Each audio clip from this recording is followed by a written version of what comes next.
welcome back to Giovanna Designs. If this is your first time here, welcome to my channel and please consider subscribing. If you've been here before, thank you so much for coming back and joining me again. So tonight I'm going to do something that is a little nerve-wracking, to be honest with you. It's a little intimidating, but I'm on it and I've got what I think is a really great concept. So I was contacted by a lovely lady named Rachel, and she's getting married and she would love for her present to her groom to be a painting from me, which I think is just honestly it's the biggest honor like you can give me, to say something like that, where this is something that's going to be treasured for her to give to him. Not only that, but also I expect that it would be displayed in their home forever. So yeah, that's just a really big deal to me. And I have a really amazing, what I think is an amazing concept anyway. She had mentioned in talking to me that the intention for this was to give him something to represent the two of them separate, then coming together and becoming one. And the favorite colors are purple and blue. And so what I thought was a really great idea was, as soon as she said, you know, the joining of us together, I went, wait a second, okay. I had it, boom, right away in my mind. I went, ooh, what about a sort of yin-yang concept? Not exactly, not a black-white yin-yang with the dots, right? We're not doing that. But the idea of a white background with blue splashing up on one side and the purple splashing in from the other, meeting in the middle with the silver on both. I just think that's going to be beautiful. So let's see if I can pull it off, right?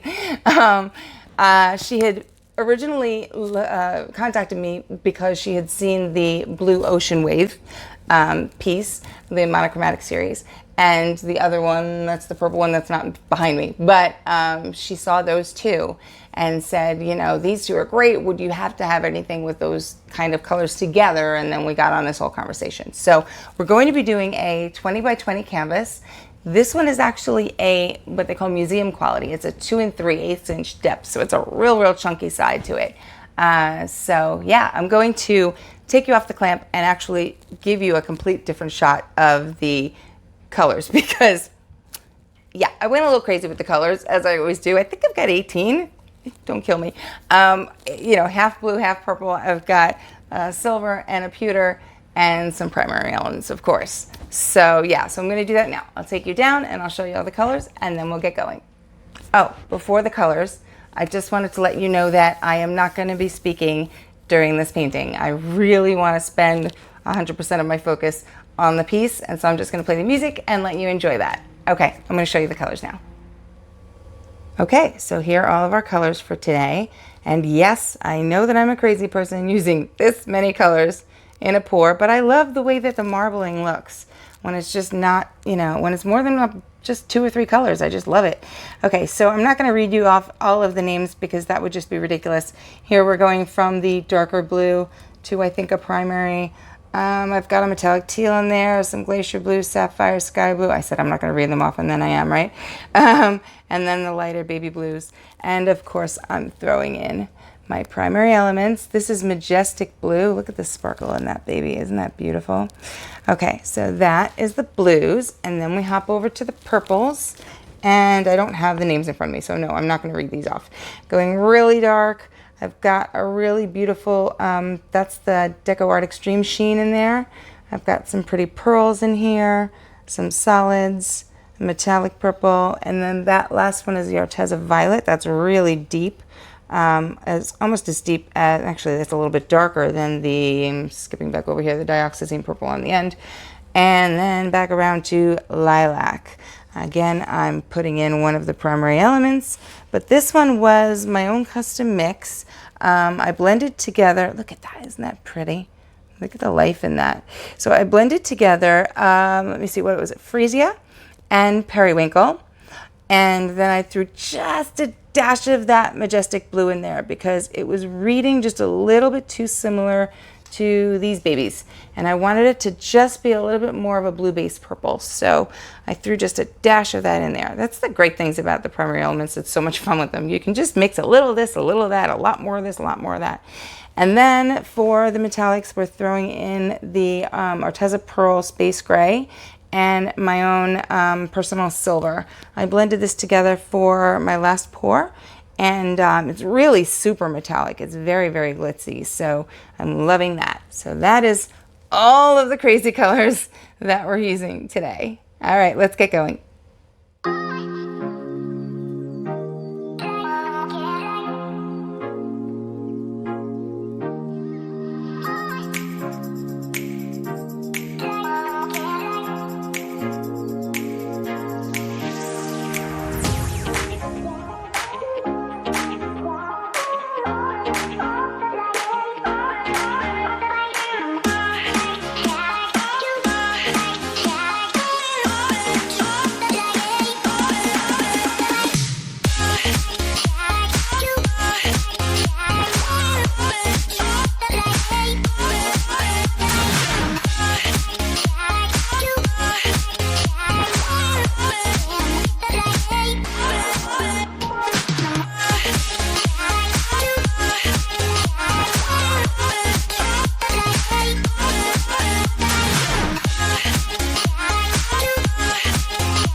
And here we are. Check it out. This beautiful piece is absolutely gorgeous, but I'm going to pump it up just a little bit more, so you got to stick around for the dried results. I have something in mind that's really going to make it pop and make it super special. But I really love the idea that, you know, the two colors are coming together right in the middle as one.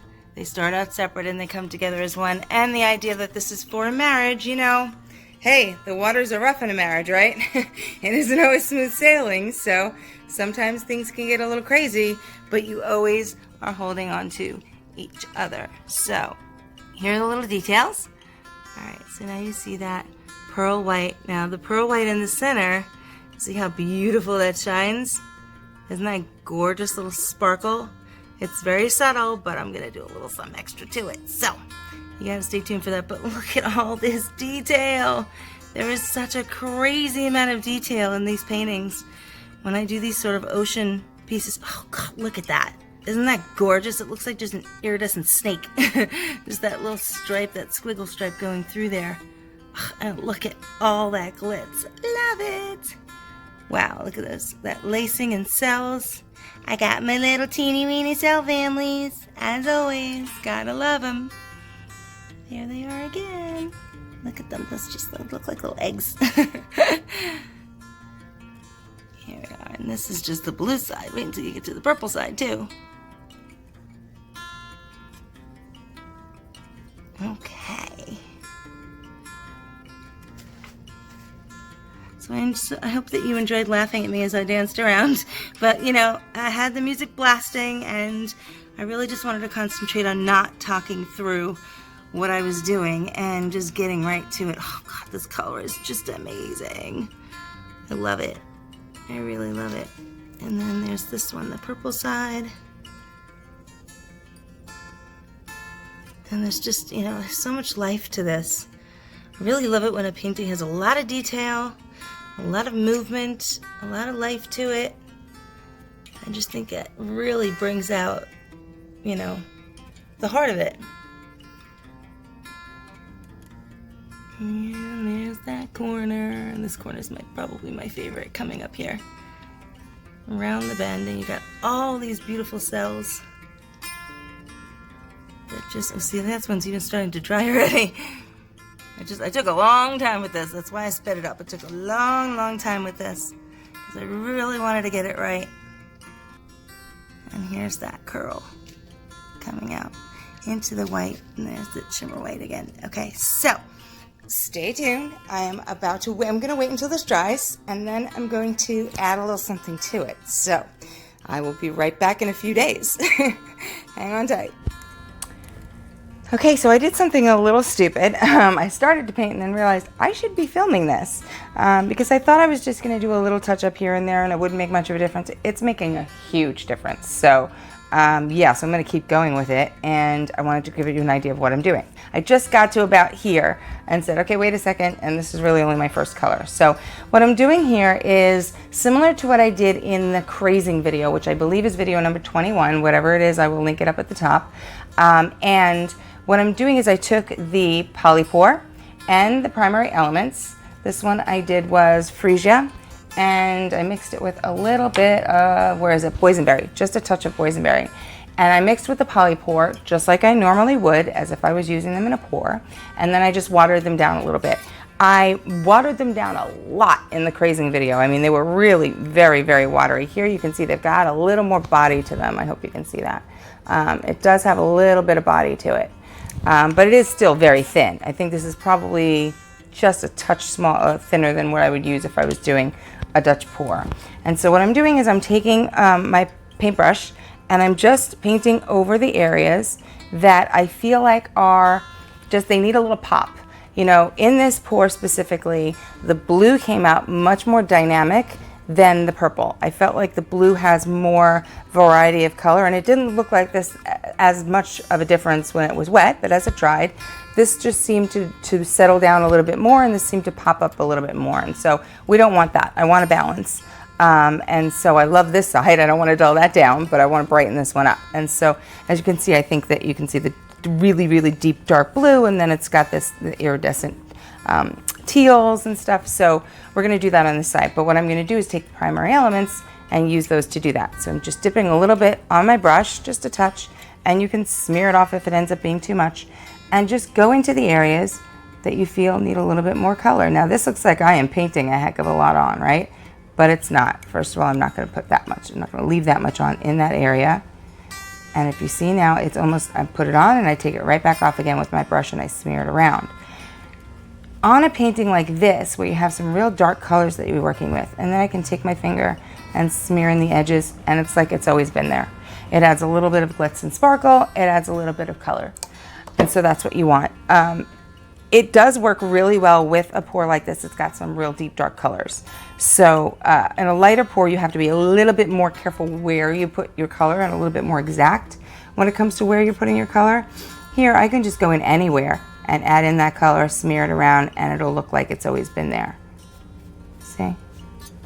It's not, I don't have to be perfectly precise with where I'm putting it. I can really just let my mind wander and go wherever I want to go. And that's going to look like it's always been there. This is not going to look like an add-on or a fix afterwards. It's not going to look like I tweaked it at all. Okay, so that's just the first color. I will come back when I'm on to the next color because I don't want you to have to sit here while I do in each and every one. Okay, I'll be right back. Okay, so the lightest color is down. If you can tell, you see the area here that I put it in, over here, a little bit up front by the tip here, some over here, and then mixed in through the background area. It's giving it a little bit more depth, a little bit more life, a little bit more color variation, which is exactly what I want. So it's working really well. Okay, so now the next one I'm going to do is the mid-tone because that was the lightest. What I did was I took my cup with the lightest tone in it because what am I going to do with that, right? I then added in a little bit more ginger flower and a little bit more wine and rose, a little bit more. I didn't do this one before, wine and roses, and that darkened it up to this beautiful color here. I hope you can see that. Isn't that pretty? Okay, so now that's just the mid-tone. Now this one I thinned out just a little bit more. As we get darker, I want to get a little bit thinner just so that it's not so obvious that this is an embellishment. Right? You don't want it to look like you did this after the fact. So sometimes if it's a little too thick, you can get, you know, the hard edges, and you don't want those. That's why I'm taking my finger, smushing around the edges, making sure that it looks like, yep, that's been there forever. This never happened, right? All right, where else can I go? Let's do this over here. I see this streak right here has a lot of those same tones in it. So I'm going to go in and highlight that even more and then bring this one down to reach it. And again, you want to follow the lines of your original pour. That's what's going to make this look the most natural.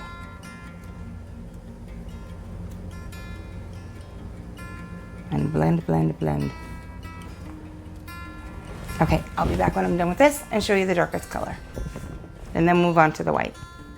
Okay, mid-tones, layer 2 is done. Now we're going on with layer 3, the darkest layer.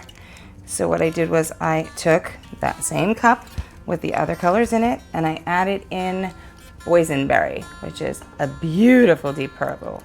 Really gorgeous. Again, I hope you can see this. Isn't that beautiful? It's just such a gorgeous color. Okay, so now we want to be very sparingly with this one because it is so deep.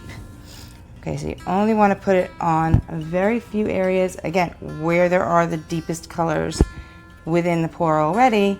I'm just going to go in and throw this right on top. So by doing this, you're not changing the color. You're not going from blue to green, or, you know, by adding yellow, anything like that. You're just taking what you already have and you're changing the tone of it. These were really, as I said before, kind of all very similar in tone, the purples that I used, and it didn't look like that when it was wet. As it dried, it became a little too similar, in my opinion. I like it more of a variety.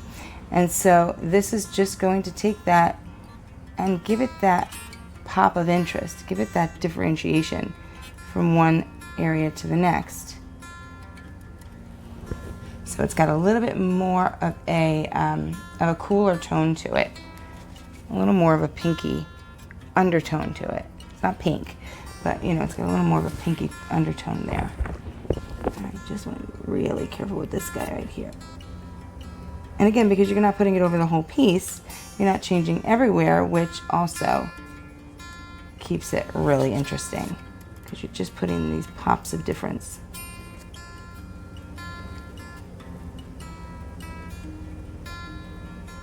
And then you don't have to be unhappy with a piece that you really loved, but the colors just didn't dry the way you would have liked.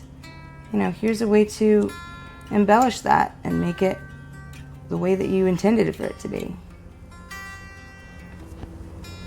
There we go.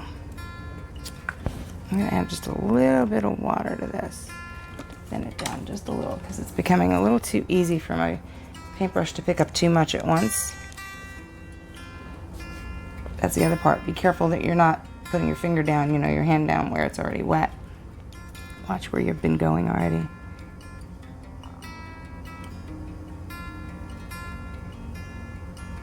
Okay. This is really turning out so pretty. I'm so happy with it. I think I said this before, I was just really, really touched that, you know, Rachel chose for me to do this. This is something that I imagine will be in their home forever. So I feel honored to do this for them. And they don't know this, but I'm going to do a little surprise at the end. So actually, you know what? I'm not going to publish this. I'm not going to post this video until after she gets it because I want her to be surprised. But when we were going over pricing and the commissioning process, she had said, you know, I wanted to go a little bigger or I wanted to do a resin, but, you know, I'm just kind of, this is my budget and I have to be smart and I have to stick with it and I have a wedding to pay for and all of that. And so I said, okay, so, you know, we made our arrangements, but what I've decided to do, again, since I believe that this will be in their home forever, I'm going to resin it for her for free as a gift, as a wedding gift to them. Because I just think that, you know, I want this to be the most special thing in the whole world for them. And I think that resin really gives everything just that intense glow, that glassy top coat look to it. It's just so pretty. And especially something that's going to be treasured as a meaningful piece. You know, resin's just absolutely the way to go with that. So I want to do that for her. But I don't want her to know about it. So yeah, I'm not going to publish this yet. I'll hold on to this one and I'll put something else out first because I don't want her to see it. All right, let's do this. A little blob there. Grab that cell and pump it up. This little cell cluster over here can add a little bit more. God, this boysenberry color is to die for. Ah.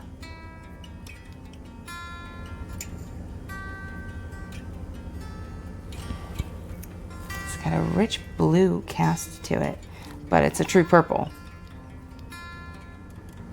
Or violet, to be honest. You know, there are some people that call the more blue-based purples violet, and some people call the most blue-based, I'm gonna flub my words again, the blue-based purples as purple. So I'm not sure what the official way of saying that is. And I go back and forth on saying, to me, it's always been that violet was more like a lighter, lavenderish sort of tone. And that purple was that deep, rich, you know, blue-based background tone. But as I've seen lately, a lot of people are referring to that as violet instead. So I'm not sure. All of you art specialists out there, when it comes to color theory, throw me a comment. Because when I learned about color theory way back in the day, I'm going to age myself here, that was high school, and that was 35 years ago. So yeah, let me think. Yeah, just about 30 years ago. God, that's depressing. Yeah, we learned that this was purple and that violet was the lighter tone. But as I said, I've seen recently that it's looking like it's the other way around for some people. So I don't know. What do you think? I mean, it's all, you know, just a matter of semantics anyway, right? A paint color is a paint color. Okay, I'll be right back with the white, which is the icing on the cake. We'll finish this whole thing up. So what we've gone ahead and done is finished up the purple area, and now we're moving on to the white. I have mixed up some Abalone Shell from Primary Elements with the Polypore. And so that is what this looks like. And I really hope you can see that. I'm going to put down real low so that you can see the reflection off of the light. And then try up here. I'm hoping that works out really well. Isn't that gorgeous? It really just has like every color of the rainbow. It's super sparkly and beautiful. So what I'm going to do is to take a very, very, very soft brush and just drape over the white areas with it. Sorry that, you know, I reused my stir stick and so it's got a couple of different colors on it. But okay, I'm taking my white and just covering it with, oh my gosh, that's gorgeous. I did a little sample piece of this just to make sure that the concept would work, but this is really pretty with the real piece. And I'm just going ever so close to the edge. It's okay if it goes a little bit over, I think, but I'm trying not to because I really want that hard line. And I thinned it out. I did the polypore and water. I threw a dash of pouring medium in there. I don't think I needed it, but I wanted to just put it in there to try to avoid any brush strokes if it's possible. But I don't think I'm going to see them even if I do have them here. But I just wanted it thin enough so that we would avoid that issue. Oh my gosh, this is sparkling like a diamond. It's absolutely beautiful. Okay, so I'm going to keep going with this all around the whole piece. And then I will show you the final result in a minute. Well, a minute for you, probably about an hour for me. All right, be right back. I apologize in advance for the glare, but I want you to see this out in the sun. This is just about the most beautiful thing I've ever created. I absolutely love it. I think it's gorgeous. That abalone shell on the white just absolutely sparkles like diamonds. It is so beautiful.